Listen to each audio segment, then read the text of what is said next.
Good morning, student. Today I'm going to start the new chapter, lesson 5 of Hornbill. The title of the chapter is The Alien Planet, the Green Movement's Role. So, what is the theme of this lesson? The Ailing Planet is a sad commentary on the gradual deterioration of our environment. हमारा environment का जो लगातार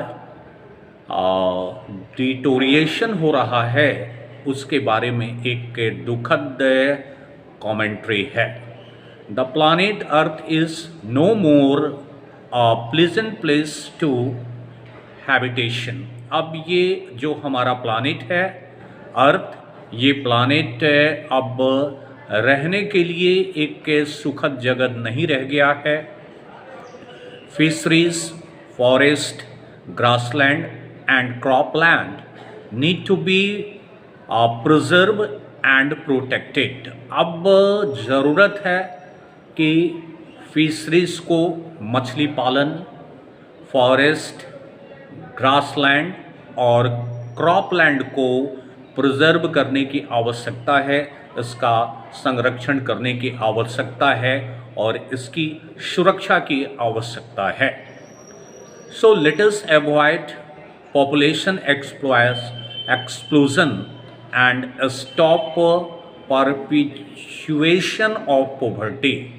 तो आइए हम लोग population विस्फोट को, आबादी विस्फोट को अवॉइड करते हैं, इससे वंचित करते हैं, यानी कि आबादी ज़्यादा नहीं बढ़ाने पर बल दिया गया है और लगातार जो पॉवर्टी के, गरीबी के चंगुल में हम लगातार फंसते जा रहे हैं, उससे हम रोकें.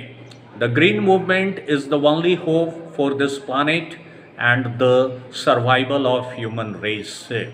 तो सिर्फ ग्रीन मूवमेंट ही एक मात्र आशा है इस प्लानेट को बचाने के लिए, ह्यूमन रेस को बचाने के लिए. तो इस लेसन में यही बताया गया है कि what is the role of green revolution to save our alien planet. हमारे एलियन प्लानेट को, हमारे सिक प्लानेट को ग्रीन रिवॉल्यूशन का क्या मुख्य भूमिका है. तो what is the main point of this lesson. इस लेसन का मेन पॉइंट क्या है, मैं आपको बताना चाहता हूँ. Just I want to express, I want to tell the main point of this lesson, the alien planet. The green movement started just 35 years ago. It has now captured the imagination of millions. ये green revolution 35 साल पहले शुरू हुआ और यह करोड़ों लोगों का इमेजिनेशन को अब अपने वश में कर लिया है, यानी कि ग्रीन रिवॉल्यूशन के वश में हम हो गए हैं. The first green party was established in New Zealand इन 1972. तो पहला ग्रीन पार्टी की स्थापना 1972 में न्यूजीलैंड में हुआ. Fortunately the world is shifting to a holistic and ecological view. और दुर्भाग्यवश, सौभाग्यवश ये जो संसार है, अब ये संसार एकोलॉजिकल व्यू के तरफ शिफ्ट हो रहे हैं, यानी कि किस तरह हम पर्यावरण को बचा सकते हैं. पर्यावरण के प्रति what is our responsibility, what is our duty towards the ecosystem. So we are just shifting towards the view of ecosystem.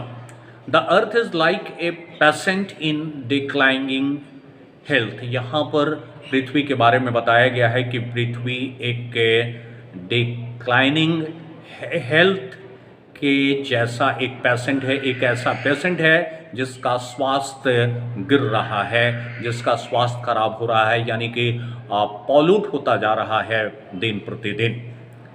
Sustainable development meets the need of the present without harming the interest of the future generation। अब यहाँ पर sustainable development की ज़रूरत है और present की आवश्यकता की पूर्ति करते हुए और फ्यूचर जनरेशन के इंटरेस्ट को देखते हुए हमें इस प्रेजेंट रिसोर्स का प्रयोग करना है। Man share this earth with 1.4 million species. इससे पृथ्वी पर 1.4 स्पेसीज प्राणी के प्रजाति और पेड़ पौधे के प्रजाति रहते हैं। We should not leave a scorch earth, advancing desert and a lean environment.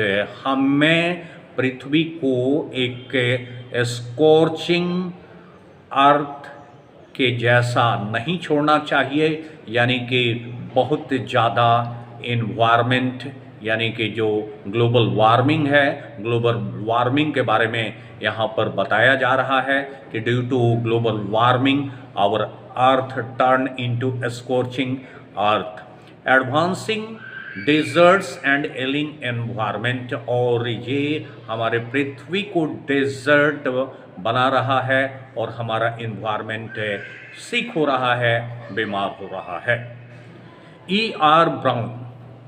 E.R. Brown described fisheries, forest, grassland and cropland as four principal biological system of the earth। E.R. Brown वर्णन करते हैं कि मछली पालन, जंगल, grassland और cropland हमारा चार महत्वपूर्ण बायोस्फेरिकल सिस्टम है इस पृथ्वी पर। These four systems are the basic of a global economic system। और ये चार सिस्टम फिशरीज, फॉरेस्ट, ग्रासलैंड और क्रॉपलैंड ये ग्लोबल इकोनॉमिक के सिस्टम का आधार है। फिशरीज आर बीइंग रूइंड, यानी कि मछली पालन जो है वो बर्बाद हो रहा है। फॉरेस्ट आर बीइंग डिसिमेटेड, यानी कि फॉरेस्ट को अब काट दिया जा रहा है, यानी कि डिफॉरेस्टेशन हो रहा है। Grassland and cropland are being converted into desert, और ग्रासलैंड और क्रॉपलैंड अब डेजर्ट में बदल रहे हैं। फॉरेस्ट प्रीसीड मैनकाइंड, अब फॉरेस्ट जो है वो प्रीसीड मैनकाइंड, यानी कि मैनकाइंड के बाद इस पृथ्वी पर फॉरेस्ट के बाद इस पृथ्वी पर मैनकाइंड आया, यानी कि मानव जाति आया। डेजर्ट फॉलो, और मैनकाइंड के बाद में मरुस्थल बना। Tropical forest are disappearing at the rate of 40 to 50 million acre a year. और ये जो ट्रॉपिकल फॉरेस्ट है, जो जंगल है, वो जंगल 40 से 50 मिलियन पर एकड़ पर ईयर के दर से नष्ट हो रहे हैं, डिफॉरेस्टेशन हो रहा है। Article 48A of the Constitution asserts that the state shall endeavor to protect and improve the environment। Article constitution का आर्टिकल 48A बल देता है कि the state shall endeavour to protect and improve the environment, यानी कि हमारे देश को प्रयास करना चाहिए इन्वायरमेंट को इम्प्रूव करने के लिए और इन्वायरमेंट को रक्षा करने के लिए। But such law are never respected and enforce in India. लेकिन इस तरह का कानून भारत में कभी लागू नहीं हुआ और न ही कभी लोगों ने इसका स्वागत किया। A satellite study of the UNAO show that in 88 countries the environment can be called critical. एक यूएनओ का सैटेलाइट अध्ययन यह दिखाता है कि 88 कंट्री में जो इन्वायरमेंट है वो क्रिटिकल अवस्था में है, नाजुक के अवस्था में है। Population explosion have been the main cause of the deterioration of the environment और इस environment को deteriorate होने का सबसे महत्वपूर्ण कारण है population explosion यानी कि आबादी विस्फोट। The present population is more than 5.7 billion. Every 4 days, the world population increases by 1 million. ये जो प्रेजेंट पॉपुलेशन है हमारे पूरे विश्व का वो 5.7 मिलियन से भी ज़्यादा है और प्रत्येक 4 दिन में वर्ल्ड का पॉपुलेशन 1 मिलियन बढ़ जाता है। तो ये एक बहुत बड़ी समस्या है पूरे विश्व के सामने, population explosion. The choice is really between control of population and perpetual of poverty.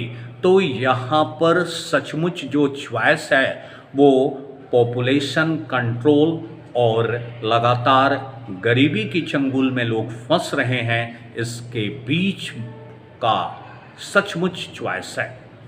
The survival of the people as well as the survival of planet is at stake.